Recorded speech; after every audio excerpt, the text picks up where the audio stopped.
What's happening, boys and girls, and welcome back to the channel. Today we're going to be doing a 1 to 99 Slayer guide. With the release of Hydra and the new Slayer Master, it seemed like the perfect time to get a 2019 guide out to you guys. Now this guide is going to start from the very beginning, guys, so if you have done some Slayer before, you might want to click through the guide to get to the higher things so you can see what kind of money you're going to be making and the things you should be slaying later on in Slayer. If you've never done Slayer before, do not worry. I'm going to be explaining to you where to go, why Slayer's good, and what the whole skill is about. Also, you guys have been absolutely smashing the like button recently, so if we could hit 200 likes, that would be absolutely amazing, guys, and it would be massively appreciated. Don't forget to smash that subscribe button and click the little bell next to it, because YouTube have decided that's the only way to actually get notified about videos.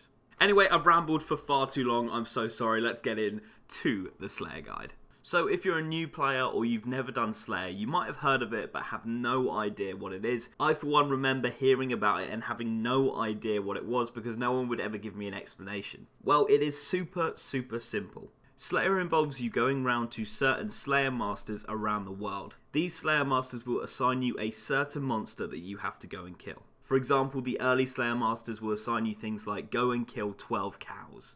So after you've spoken to one of these, you go and kill your 12 cows, and you get some Slayer XP for every time you kill one of those cows. Once you've killed all 12, you go all the way back to that Slayer Master, you speak to him or her, and then they will give you another task. Now you might be thinking, why should I do Slayer? Why don't I just train on a monster I know well and I can get a lot of XP and drops from? The reason Slayer is so good is it allows you to attack monsters you otherwise wouldn't be able to damage without having the appropriate Slayer level. For example, like the Hydra boss that we saw Eevescape killing requires 95 Slayer but drops things that are well over 1 million GP each. And because these monsters can't be attacked by everyone because not everybody has the Slayer levels, they drop really good items that are worth a lot of money. So essentially you'll be attacking really boring and slow creatures to start with, but as you gain those Slayer levels you'll start making absolute bank because the monsters you unlock later on are going to drop really good items. To start off with, there are 8 different Slayer Masters. As your combat level rises, you'll be able to access the higher level Slayer Masters. The reason you want to unlock better Slayer Masters is they will give better tasks, which means more money, and there's also a rewards point system in Slayer. We'll talk about these points later on in the video, but they are really useful and unlock some really good stuff. Now when you start off Slayer, you have 2 options. You can either go with Dorado or Christie. Christie is a wilderness only Slayer, and every single one of your tasks are going to be performed in the wilderness, which means other players can kill you. We'll get into her later, but there's a couple of reasons why you would choose to go down the PvP route and allow players to attack you. But for now we're going to talk about Dorado because he is the best Slayer Master to start with. You can find him in Berthorpe in the house that is shaded in blue. The easiest way to get to Berthorpe is to use a games necklace which you can buy from the Grand Exchange for 1000 GP. Once you've bought your games necklace, just right click on it, click rub, and then go to Berthorpe, and that's going to take you right to where you need to be. All you have to do is run out of here, run a little bit southeast, and as I said, that blue marked house on the map is where you will find your first Slayer Master. The goal with this Slayer Master is to just quickly do 5 tasks with him and then get combat level 20 if you haven't already. The next Slayer Master you want to go on to is Kona, who is in Canifis, which means you will have to do the Priest in Peril quest, but that's a really simple quest and definitely one you want to get done on your account. Kona requires 20 combat and is the first Slayer Master to give you reward points. At this Slayer level, you shouldn't really be focusing on points at all, they're just a little bonus. You should just be focusing on getting your Slayer XP, so doing tasks and getting new ones. That being said, points are going to be mentioned so often in the rest of this video, I might as well explain what they do now so you know what I'm talking about. Reward points allow you to do several different things. One of the main things it allows you to do is to block and skip tasks that you don't want to do. Now this image is just off Google, this is not what you should be blocking and skipping, guys. It's just an example. I'm going to tell you what to block and skip later on in the video. But as you saw earlier on in the video, there is a points per 10th, 50th, 100th, 250th and 1000 tasks. Every time you get to one of these milestones, you get a huge rewards point bonus, and without being able to skip tasks, it would be very difficult and time consuming to get to these milestones. There is also a rewards point shop where you can spend all the points that you've earned. To go through everything would be really time consuming, and there are a lot of things in there that you're never going to have to unlock because they're not that great, but I'll go through a few of the best ones, and you can have a little root around in the shop as well if you want, just by going to a Slayer Master. You can unlock the Slayer Helm, which will give you an accuracy and damage boost when attacking the monster you've been assigned.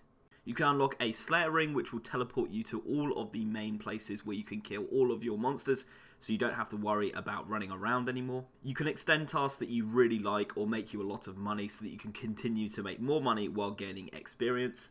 You can unlock things like the Herb Sack, which will hold 420 herbs, the Rune Pouch, which will hold up to 16,000 types of 3 different runes, and of course what I mentioned earlier about skipping the tasks and blocking tasks. Blocking a task will mean you will never have to do it ever again, so that's for those tasks that you really hate. Anyway, back to the Slayer Masters. At combat level 40 you can start slaying with Vanica. He is located in the Edgeville dungeon, very close to the Grand Exchange, here on the map. He will double the amount of points you're given per task to 4 rather than 2 previously. He's a great Slayer Master who's brilliant for mid-tier players. He'll give really good tasks and you'll get decent points as well from him.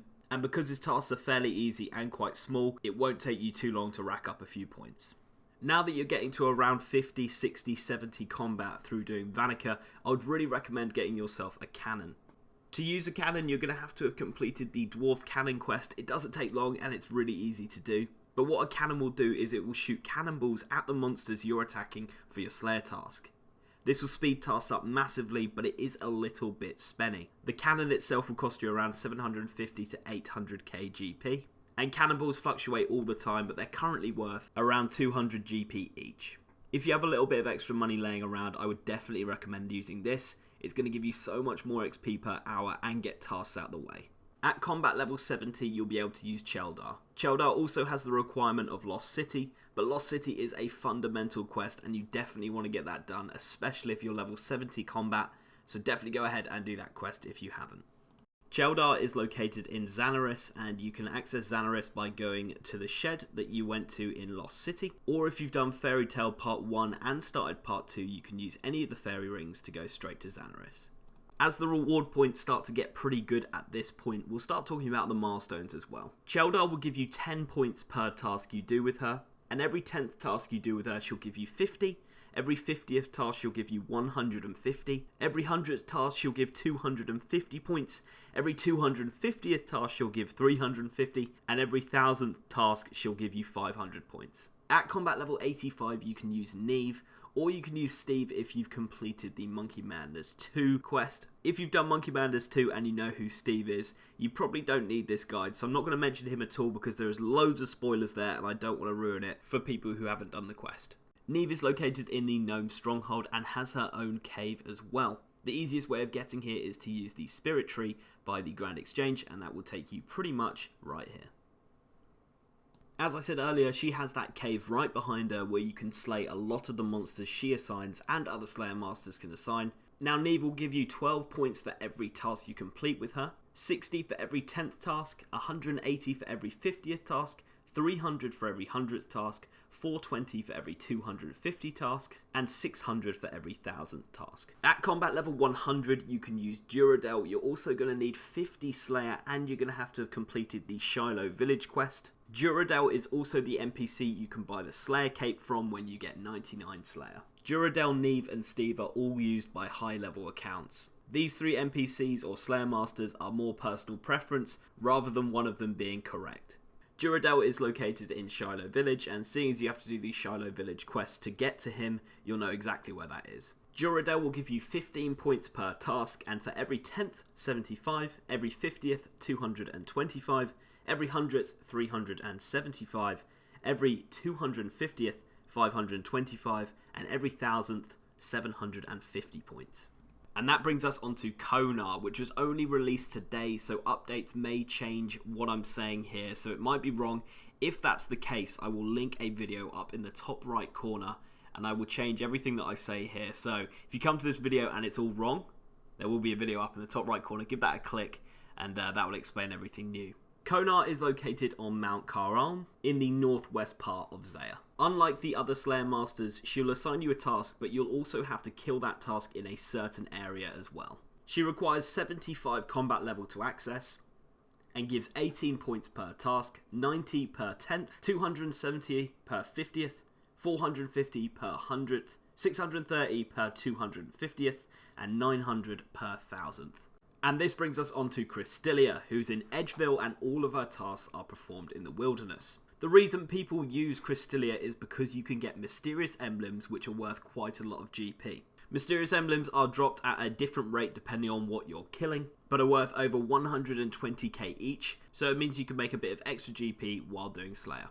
She also gives 25 points per task, 125 per 10th, 375 per 50th, 625 per 100th, 875 per 250th, and 1250 per 1000th. Here's some of my tips and tricks to Slayer. If you'd like to see a more in-depth tips and tricks, guys, let me know in the comments below. But I'm just going to give you a few lowdowns of things that I personally do. I make sure to have spiritual creatures, steel and iron dragons on my block list because they are horrible tasks that I hate doing. As you do Slayer, you'll find tasks that you really hate. Don't feel pressured into having to have a block list that everybody else has. If you don't like a task, block it. Use the catacombs whenever possible. They're located in the centre of Korend. The reason I say this is you can get dark totems and ancient shards. Both of these are really helpful. One allows you to attack the Skatizo boss, which drops really good items along with pets and Slayer helm recolors. And the ancient shards will charge an arc light, which is really useful against demons. For tasks you'd like to speed up, you can use the Expeditious Bracelet, which you can buy from the GE. This will have a 25% chance of a kill, counting as 2 kills towards your Slayer task. And if you'd like to extend a task that's making you a lot of money, you can use the Bracelet of Slaughter, which will have a 25% chance of a kill not counting towards your Slayer task. You'll still receive the Slayer XP for the kill though. That's going to be everything for today, guys, but as I said, if you want a more in-depth guide or video on the tips and tricks, let me know in the comments, and if we get enough support, I'll go ahead and do that. Thank you so much for watching, guys. Don't forget to like and subscribe if you haven't already, and I'll catch you in the next one.